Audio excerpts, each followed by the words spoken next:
Sa pagpapatuloy ng ating balitaan, himasrehas ngayon ang dating miyembro umano ng New People's Army o NPA na itinuturing dawit sa pang-aambush sa Negros Occidental. Yan at iba pang rumarapidong balita mula sa probinsya, hatid ng iba't ibang istasyon sa ilalim ng MBC Media Group.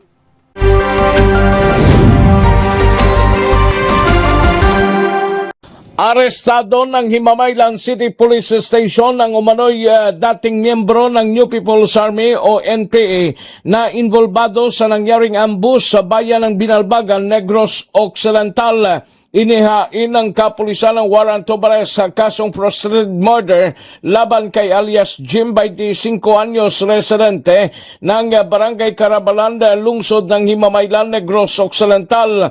Si alias Jim ang umano'y miyembro noon ng Squad 1 ng Mount Cancermon Command, Central Negros 2, Committing Rion, Negros, Cebu, Bohol, Siquijor, at noon kasama sa mga rebuilding umambus sa kapulisan sa Barangay Biao, bayan ng Binalbagan, Negros Occidental noong taong 2022.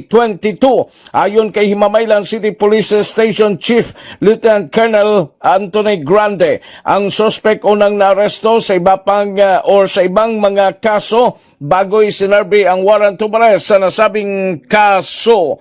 Ang warrant of arrest ni alias Jim ang inisyo ni Presiding Judge ng Regional Trial Court Branch 55 sa lungsod ng Himamaylan noong Hunyo 27 at mayroong piyansa na 200,000 pesos. Para sa MBC TV Network News, ito si RH46 Rex Cantong para sa DZRH, una sa Pilipinas, una sa Pilipino. Arestado ang 83 katao sa magkakasunod na serye ng operasyon ng Bataan Police mula Agosto 25 hanggang 31, 2025 sa pamumuno ni Provincial Director Colonel Marte Salvadora. Sa naturang operasyon, 22 ang nahuli dahil sa kaso may kinalaman sa illegal na droga, kung saan nasabat ang mahigit sa 413,000 piso na laga ng kontrabando. Samantala, 61 iba pa ang naaresto dahil naman sa illegal na sugal, pangisda, paglabag sa espesyal na batas at bisa ng warrant of arrest. Pinuri ni Colonel Salvadora ang dedikasyon ng kapulisan ng Bataan at binigyan diin ang mahalagang papel ng lokal na puwersa sa pagpapanatili ng kapayapaan at pagsugpo sa kriminalidad tungo sa isang ligtas at drug-free na lalawigan. Para sa MBC TV Network News, RH37, Danny Kubilang, una sa Pilipinas, una sa Pilipino. Inatasan ni Northern Samar Governor Harris Ongchuan ang Provincial Disaster Risk Reduction Management Council na manatiling handa sa mga banta na panahon. Kasunod ito sa ginanap kahapon na Pre-Disaster Risk Assessment Meeting matapos ang advisory na inilabas ng Department of Interior and Local Government sa pagsuspindi ng trabaho at klase dahil sa low pressure area at southwest monsoon na nakapikto sa maraming lugar sa Pilipinas.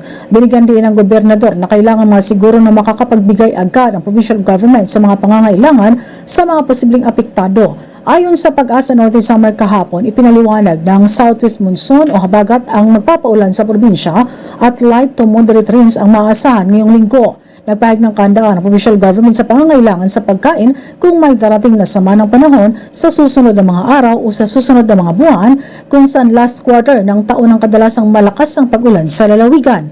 Nananawagan naman ang gobernador na panatilihing laging handa at updated sa mga anunsyo mula sa provincial government ng Northern Samar sa pamamagitan ng mga susunod na mga FB pages, ang provincial government ng Northern Samar at Northern Samar PD-RRMO. Mula sa Aksyon Radyo Katarman, para sa MBC TV Network News, RH34, Jane Galit Bantayan ng DZRH, una sa Pilipinas, una sa Pilipino.